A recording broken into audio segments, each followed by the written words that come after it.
ഒത്തിരി ദിവസമായിരുന്നു തോന്നുന്നല്ലേ ഗൈസ് ഒരു മിനി വ്ളോഗുമായിട്ട് വന്നിട്ട് ഗൈസ്. അപ്പം അതായത് ഭയങ്കര കാറ്റും, ഇത് കാണിക്കാനല്ല നമുക്ക് കുഞ്ഞൊരു ഈവനിങ് വ്ളോഗ് പോലൊക്കെ ആക്കാമെന്ന് വിചാരിച്ചു. അപ്പോഴത്തേക്ക് ഇത് നല്ല കാറ്റും മഴയും, അതേപോലെ തന്നെ ഈ മഴ പെയ്ത് ഇപ്പം ഗൈസ് ഇത് നല്ല ഭയങ്കര കാറ്റുണ്ട്. ഇത് നമ്മളെ മഴ പെയ്ത് നമ്മുടെ സിറ്റ് ഔട്ടൊക്കെ ഇത് ഇത്രയും നനഞ്ഞു കേട്ടോ, ഫുള്ള് വെള്ളം അടിച്ച് കയറി. അപ്പോൾ ഗായ്സ് ഇതേ മഴ നമ്മൾ മഴയും കണ്ടുകൊണ്ട് എല്ലാവരും കൂടെ വെളിയിൽ നിൽക്കുമായിരുന്നു. അപ്പോഴാണ് ഗായ്സ് നമ്മുടെ നേരത്തെ മഴ പെയ്തപ്പം കാറ്റത്ത് നമ്മുടെ തേങ്ങ വീണ് കിടപ്പുണ്ടായിരുന്നു. അപ്പം ഞാൻ വിചാരിച്ചു മഴ ഒന്നും കുറഞ്ഞപ്പോൾ ഞാൻ ഇറങ്ങി തേങ്ങ എടുത്തു. അപ്പോൾ ഞാൻ വിചാരിച്ചു വലിയ തേങ്ങയായിരിക്കുമെന്ന്, പക്ഷെ ഒരു കുഞ്ഞൊരു തേങ്ങയായിരുന്നു കേട്ടോ ഗായ്സ്. ഇതിൻ്റെ ഒരു ഷോർട്സ് ഞാൻ ഫുള്ളായിട്ട് ഇട്ടിട്ടുണ്ടായിരുന്നു ഗായ്സ്. ഞാൻ ദേ എല്ലാ ചെടിച്ചട്ടിയിലും ചെടിയൊക്കെ വെച്ച് നല്ല അടിപൊളി ഇത് നമുക്ക് അറേഞ്ച് ചെയ്തൊക്കെ വെക്കണം.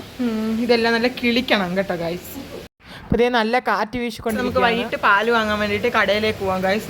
നല്ല മഴ പെയ്തുകൊണ്ട് നമുക്ക് കുടയും പിടിച്ച് നമുക്ക് കടയിലേക്ക് പോകാം. ഓക്കെ.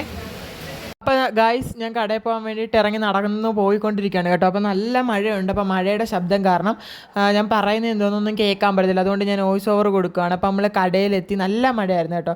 നമ്മൾ കടയിലെത്തി സാധനം വാങ്ങിച്ചു നമ്മൾ തിരിച്ചു പോവുകയാണ് കേട്ടോ ഗായ്സ്. നമ്മൾ വീട്ടിലെത്തി. അപ്പോൾ അതേ ഞാൻ കടയിൽ പോയിട്ട് വന്നപ്പോൾ നമ്മുടെ ചേച്ചി ചായ ഇടുന്നുണ്ടായിരുന്നു. അപ്പോൾ നമുക്ക് ചായയും ബിസ്ക്കറ്റും ഒക്കെ കൂട്ടി നമുക്ക് കഴിക്കാം. അപ്പോൾ ആ സമയം കൊണ്ട് ഞാൻ പോയി TV വെച്ചിട്ടുണ്ടായിരുന്നു. നമുക്ക് TVയും കണ്ട് ബിസ്ക്കറ്റ് കഴിക്കാമല്ലോ. പണ്ടൊത്തിരി മൂവിയും കണ്ടുകൊണ്ട് നമ്മൾ ചായ കുടിക്കാൻ പോവാണ്. പുറത്ത് നല്ല മഴയാണ്, പുറത്ത് നല്ല മഴ പെയ്തുകൊണ്ടിരിക്കും. എനിക്ക് ബിസ്ക്കറ്റാണ് വാങ്ങിച്ചത് കേട്ടോ ഗൈസ്. അത് അപ്പോൾ നമുക്ക് ചായയും ബിസ്ക്കറ്റും വന്നിട്ടുണ്ട്. അപ്പോൾ നമ്മൾ അത് കഴിക്കാൻ വേണ്ടിയിട്ട് പോകണം കേട്ടോ. നല്ല സിനിമയൊക്കെ കണ്ട് കഴിച്ചു. പിന്നെ അതേപോലെ ഗൈസ് ഇതിനകത്ത് നമ്മുടെ ചെടിച്ചട്ടിയുടെ ഇത് കാണിക്കുന്നുണ്ട്. അതിൻ്റെ ലിങ്ക് ഞാൻ ഷോർട്സ് കൊടുത്തിട്ടുണ്ട്, വേണ്ടവർ കയറി അത് വാങ്ങണം കേട്ടോ ഗൈസ്. നല്ലൊരു സംഭവമാണ്. നമ്മുടെ ഈ ഒരു ഈവനിങ് വ്ളോഗ് ഇഷ്ടപ്പെട്ടെങ്കിൽ എല്ലാവരും ഒന്ന് ലൈക്ക് ചെയ്യുക, കമൻറ്റ് ചെയ്യുക, സബ്സ്ക്രൈബ് ചെയ്യുക. അപ്പോൾ പെട്ടെന്ന് തന്നെ പുതിയൊരു വീഡിയോ ആയിട്ട് വരുന്നവരെ ബൈ.